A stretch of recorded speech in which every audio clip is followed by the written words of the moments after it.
of the road, a 47-year political experiment that the British, frankly, have never been very happy with.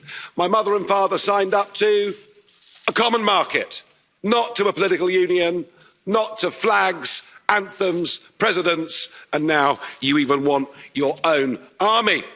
For me, it's been 27 years of campaigning and over 20 years here in this Parliament.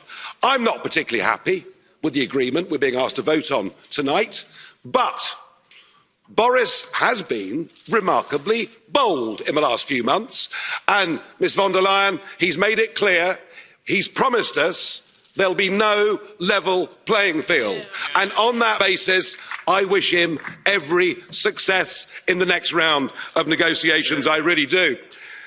But the most significant point is this. What happens at 11 p.m. this Friday, the 31st of January 2020, marks the point of no return.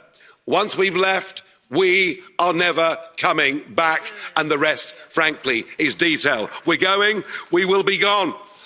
And that should be the summit of my own political ambitions.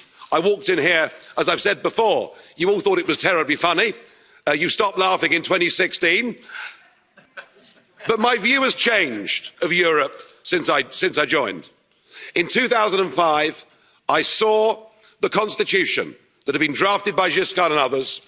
I saw it rejected by the French in a referendum. I saw it rejected by the Dutch in a referendum.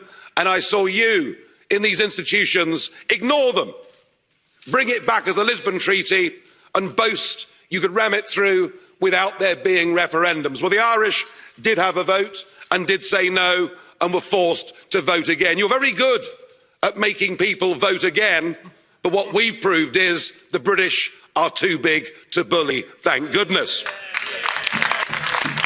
So I became an outright opponent of the entire European project. I want Brexit to start a debate across the rest of Europe. What do we want from Europe?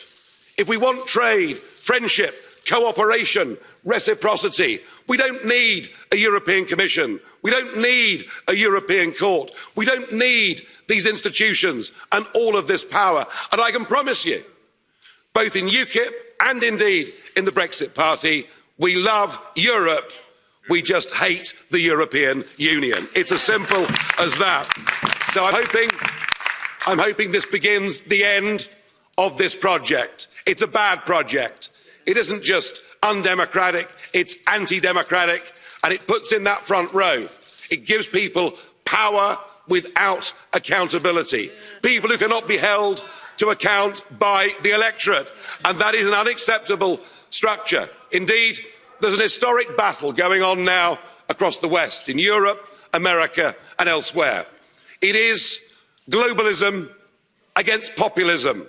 And you may loathe populism, but I tell you a funny thing, it's becoming very popular.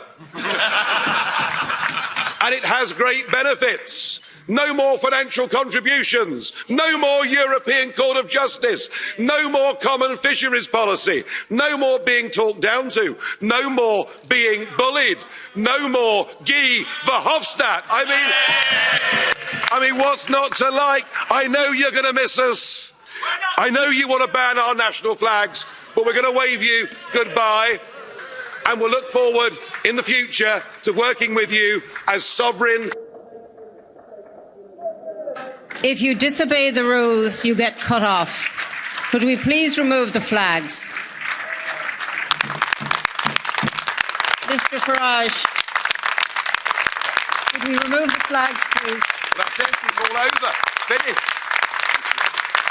We're gone. Could I please ask for quiet?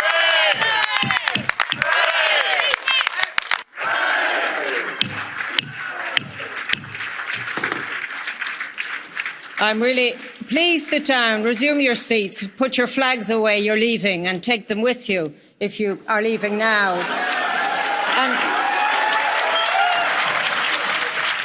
goodbye. Can I just say, if I may say, just in a slight reference, the word hate was used in the last contribution.